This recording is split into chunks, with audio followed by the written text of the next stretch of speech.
Tarihin tozlu sayfalarında adını altın harflerle yazdırmış bir kadın düşünün. Bir kraliçe.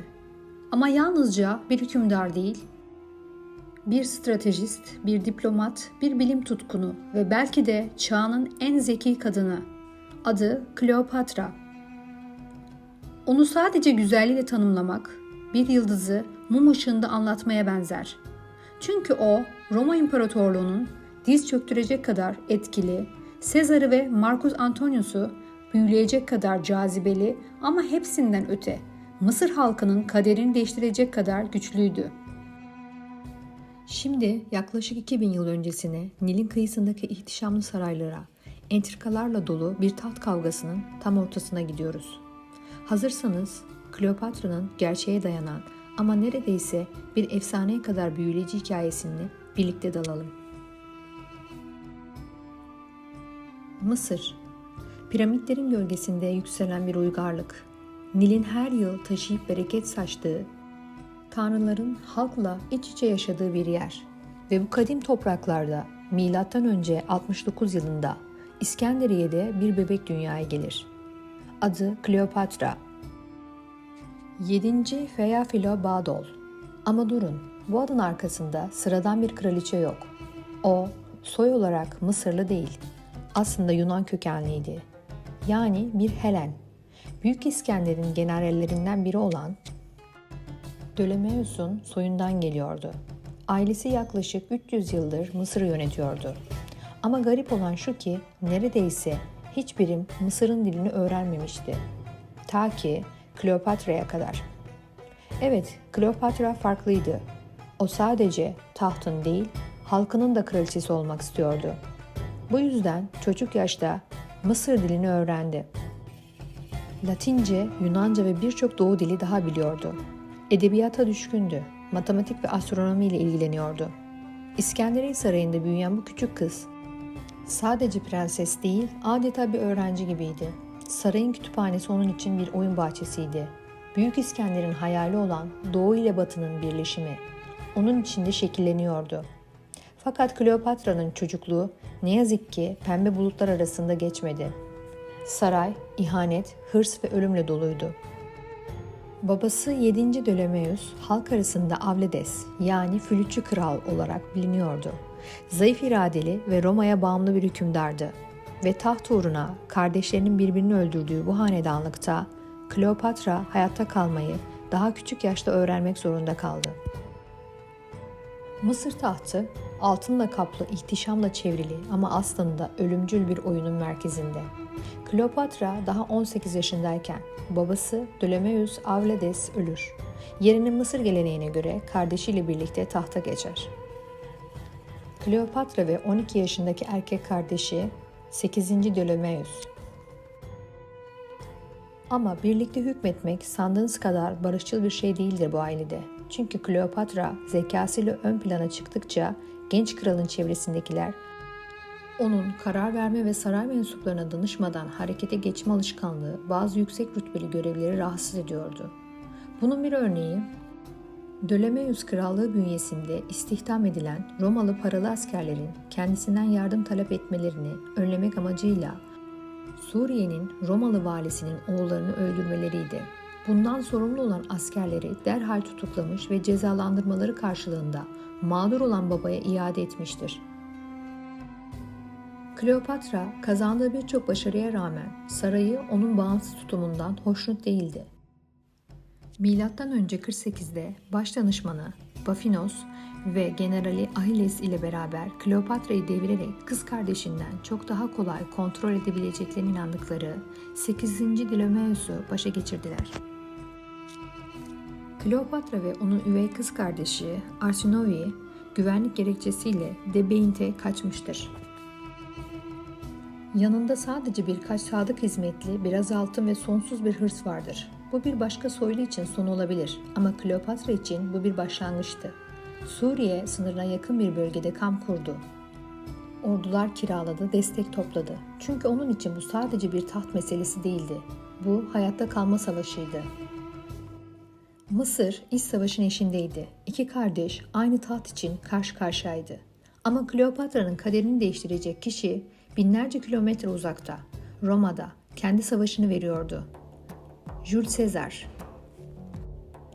Aynı dönemde Romalı general ve siyaset adamı Büyük Pompei'nin Pharsalos muharebesinde Jules Caesar'a yenilmiştir. Pompei, Ptolemaios'un küçük çocuklarının devlet tarafından atanan varisiydi ve yaptığı seferler esnasında Mısır'da epey zaman harcamıştır. Yakınlarının kendisini memnuniyetle karşılayacağına inanan Pompei, Pharsalos'tan Mısır'a kaçmış ancak sığınacak bir yer bulmak yerine İskenderiye'ye kıyıya çıktığı esnada 8. Ptolemaios'un gözleri önünde öldürülmüştür.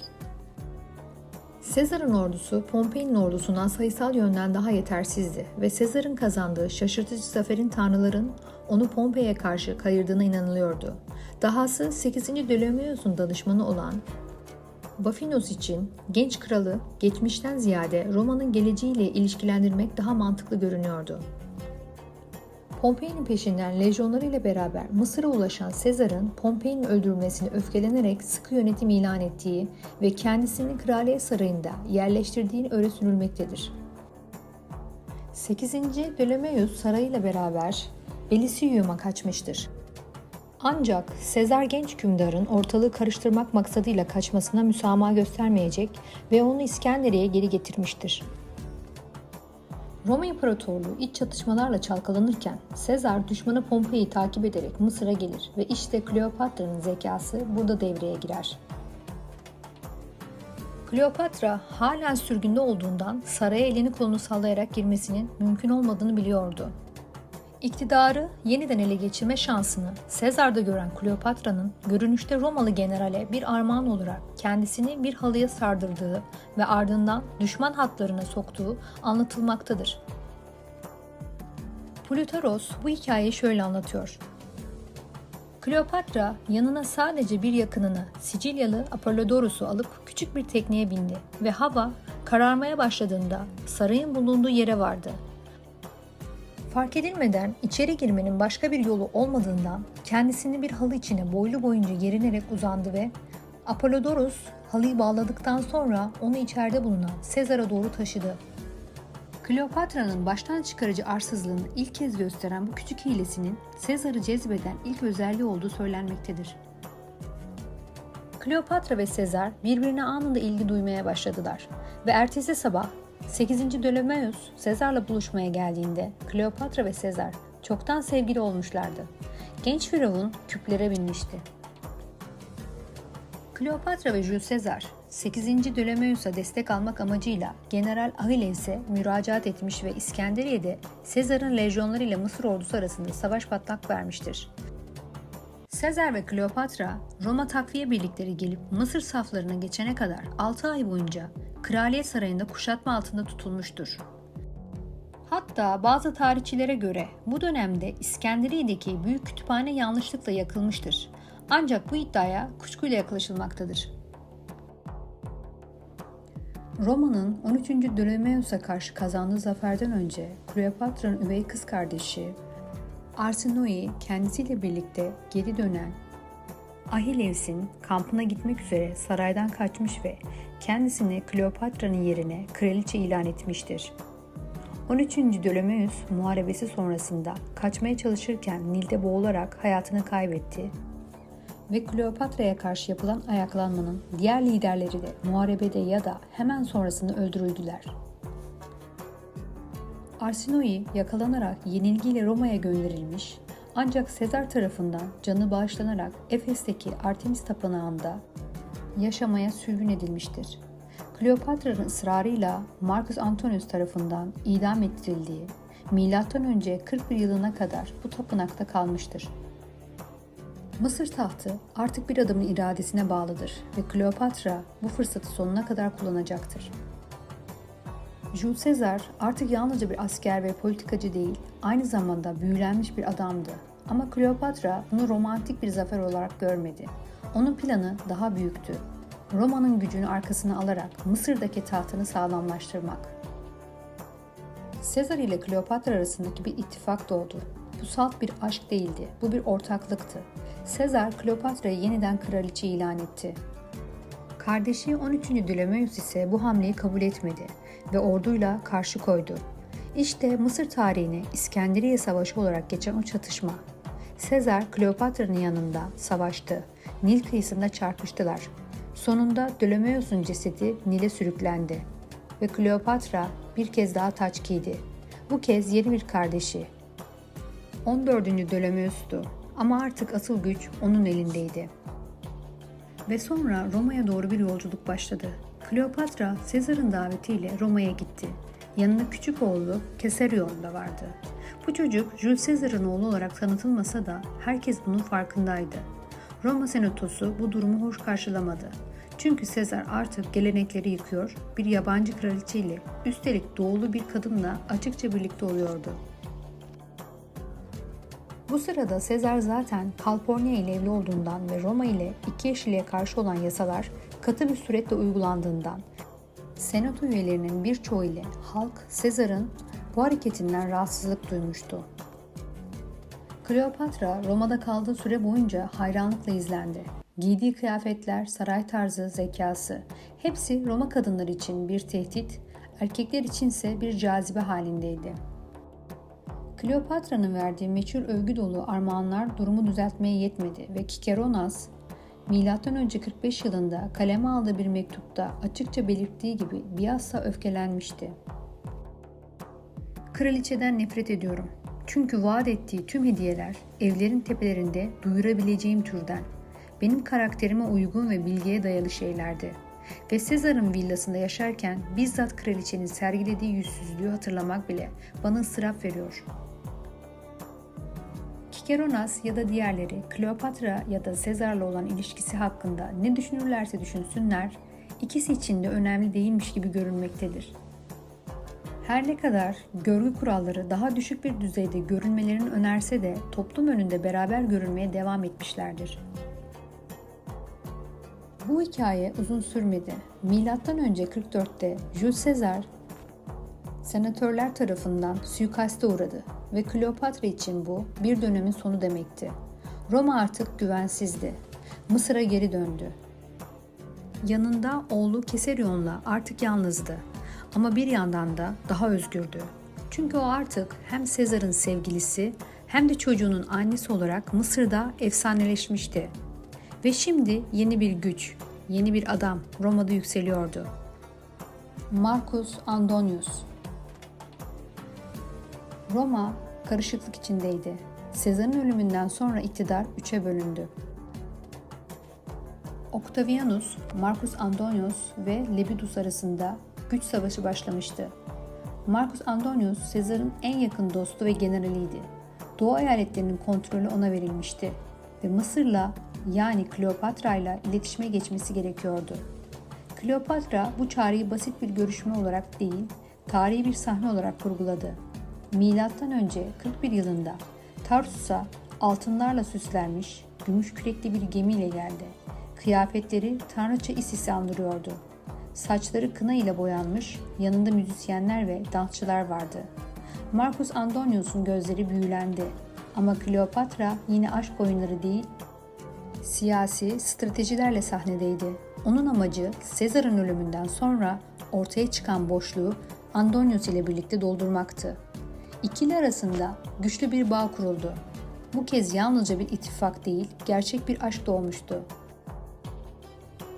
Antonius, Kleopatra'nın etkisi altına girdi. Onunla Mısır'a geldi. İskenderiye'de birlikte yaşadılar. Birlikte sarhoş oldular. Hatta Sarhoşlar Kardeşliği adlı gizli bir eğlence kulübü bile kurdular. Ancak Roma bu aşkı bir sapkınlık olarak gördü. Özellikle Octavianus, Antonius'u doğulu bir kadına teslim olmuş olmakla suçluyordu. Marcus Antonius ve Kleopatra 10 yıl boyunca evli kalmışlar. Kleopatra ona 3 çocuk dünyaya getirmiştir. M.Ö. 34 yılında Kleopatra tüm doğunun kraliçesi ilan edildi. Antonius, Caesarion'u Sezar'ın gerçek varisi olarak tanıttı. Bu Roma için artık bir tehdit haline geldi ve savaş çanları çalmaya başladı. Octavianus ve Marcus Antonius arasındaki mücadele Roma'nın son iç savaşına dönüştü. Kleopatra bu kez yalnızca bir aşkın değil bir imparatorluk hayalinin içindeydi. Doğu'nun Roma'ya karşı birliğini hayal ediyordu. Ama kader bu kez başka yazılmıştı. Milattan önce 31 yılı Yunanistan açıklarında Aktiyu Körfezi, bir tarafta Roma'nın yeni yıldızı Octavianus ve dev deniz gücü, diğer tarafta Marcus Antonius ve Kleopatra'nın kurduğu Doğu İttifakı. Bu yalnızca iki adamın değil, iki dünya görüşünün savaşıydı. Batı'nın düzeni mi kazanacaktı, yoksa Doğu'nun tutkusu mu? Kleopatra bu savaşa bizzat katıldı, donanmasının başındaydı. Ama savaşın gidişatı kötüye gitmeye başladığında tarihin yönü değişen o an yaşandı. Kleopatra'nın gemisi geri çekildi. Antonius bunu görünce onun peşinden ayrıldı ve Roma tarihinde asla affedilmeyen şey oldu. Komutan savaş alanını terk etti. Bu hareket sadece askeri değil, politik bir yıkımdı. Actium Savaşı kaybedildi. Roma galip geldi. Kleopatra ve Antonius Mısır'a döndüler ama artık İskenderiye bile güvenli değildi. Octavianus ordusuyla Mısır kapılarına dayandı. Ve sonra trajedinin perdesi kapandı. Marcus Antonius, Kleopatra'nın öldüğüne dair yanlış bir haber alınca kendi kılıcına sarıldı. Ağır yaralıyken Kleopatra'nın yanına götürüldü. Son nefesini onun kollarında verdi. Kleopatra ise tüm dünyanın gözünde bir sembole dönüşmüştü. Octavianus'un onu zincirlenmiş halde Roma'ya götürüp aşağılamasına asla izin vermeyecekti. Ve işte o sahne. Kleopatra son bir kez taçlarını taktı, Isis tanrıçası gibi giyindi, ardından odasına kapandı. Hizmetçileriyle birlikte muhtemelen bir zehir ya da efsaneye göre bir kobranın ısırığı ile yaşamına son vermişti. Kleopatra'nın ölümü yalnızca bir kadının değil, 1000 yıllık bir uygarlığın sonuydu. Mısır, Roma'nın bir eyaleti oldu. Kesarion öldürüldü. Antonius'tan olan çocukları Roma'ya getirilerek Octavian tarafından büyütülmüştür. Böylece Mısır hükümdarlarının Ptolemeus soyu sona ermiştir. Kleopatra ise ölümsüzleşmiştir. Yüzyıllardır Kleopatra hakkında yazılanlar, çizilenler, anlatılanlar. Bazıları onun sadece güzelliğiyle hatırladı. Oysa o 9 dil bilen bir entelektüeldi. Bilimsel araştırmaları desteklemişti. Diplomasi dehasıydı. Shakespeare onu bir trajedinin kahramanı yaptı. Hollywood ise egzotik bir ikon. Ama gerçekte Kleopatra, Doğu ile Batı arasında sıkışmış bir halkın son direnişiydi. Belki de onu en iyi tanımlayan şey Sezar'ın gözlerinde gördüğü ışıktı. Bu kadın bir kraliçeden fazlası. Bu kadın bir çağın özeti. O Kleopatra'ydı.